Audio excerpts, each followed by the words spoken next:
Assalamualaikum warahmatullahi wabarakatuh dan salam sejahtera bagi teman-teman yang beragama lain. Kembali lagi di channel Happy Yuk. Kali ini kita akan bahas materi mengenai PPKN di kelas 11 di semester 1, yaitu tentang bab 2, sistem dan dinamika demokrasi di Indonesia. Di sini sudah ada tujuan pembelajarannya. Nanti kita di beberapa part atau pertemuan. Ini kita bahas part 1 atau pertemuan 1, yaitu sebelum kita bahas, amati gambar berikut. Setelah itu buat pertanyaan 5 mengenai gambar di samping ini dengan berkaitan dengan sistem dan dinamika demokrasi di Indonesia. Oke, langsung saja ke materinya. Materi yang pertama yaitu hakikat demokrasi. Ini makna demokrasi. Makna demokrasi adalah berarti kekuasaan di tangan rakyat atau yang lebih kita kenal sebagai pemerintahan dari rakyat, oleh rakyat, dan untuk rakyat. Selanjutnya, negara demokrasi dimaknai sebagai negara yang menganut bentuk atau mekanisme sistem pemerintahan dengan mewujudkan kedaulatan rakyat, kekuasaan warga negara atas negaranya. Seperti gambar di samping tadi. Terus ciri-ciri pokok perjalanannya proses demokrasi di suatu negara adalah sebagai berikut. Yang pertama, pemerintah menjalankan kehendak dan kepentingan rakyat. Nih. Terus yang kedua, adanya pemisahan dan pembagian kekuasaan pemerintahan. Terus yang ketiga, adanya mekanisme tanggung jawab dari pemerintah. Di sini sudah, kalau di Indonesia sudah dijalankan semua, alhamdulillah. Terus lanjut, yang kedua, selanjutnya kriteria menentukan situasi demokrasi.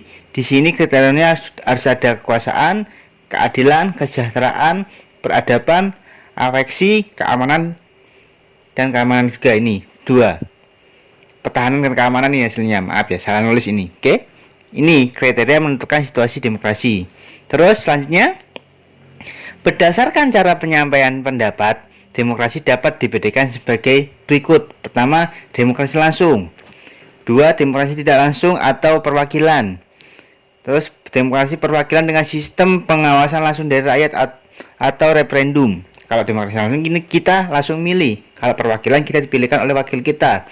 Kalau demokrasi perwakilan dengan sistem pengawasan kayak yang pertama. Yang kedua, di pengawas perwakilannya tapi kita diawasi oleh rakyat, seperti itu. Terus lanjut, berdasarkan wewenang dan hubungan antar alat kelengkapan negara, demokrasi dibedakan menjadi demokrasi parlementer dan demokrasi presidensial. Selanjutnya, ciri utama dari sistem demokrasi adalah tegaknya hukum di masyarakat, law enforcement, dan diakuinya hak asasi manusia oleh setiap anggota masyarakat di suatu negara. Selanjutnya terus, maknai menurut Melvin terdapat 11 prinsip-prinsip dasar yang harus ada di suatu negara demokrasi. Yang pertama, konstitusi. Yang kedua, pemilihan yang demokrasi. Terus yang ketiga, negara dan pemerintahan daerah. Keempat, pembuatan hukum. Kelima, peradilan yang independen. Yang keenam, kekuasaan presiden. Yang ketujuh, media yang bebas. Yang kedelapan, peran kelompok kepentingan. Yang ke-9, hak publik untuk tahu. Yang ke-10, melindungi hak-hak minoritas. Dan yang ke-11, kontrol sipil terhadap militer. Ini menurut Melvin. Prinsip-prinsipnya ada 11. Terus selanjutnya yang terakhir di fase 1 ini, tingkat persamaan dalam masyarakat. Itu harus ada persamaan politik, persamaan di depan hukum, persamaan kesempatan, persamaan ekonomi, persamaan sosial yang diatur di dalam UUD 1945 di pasal 27,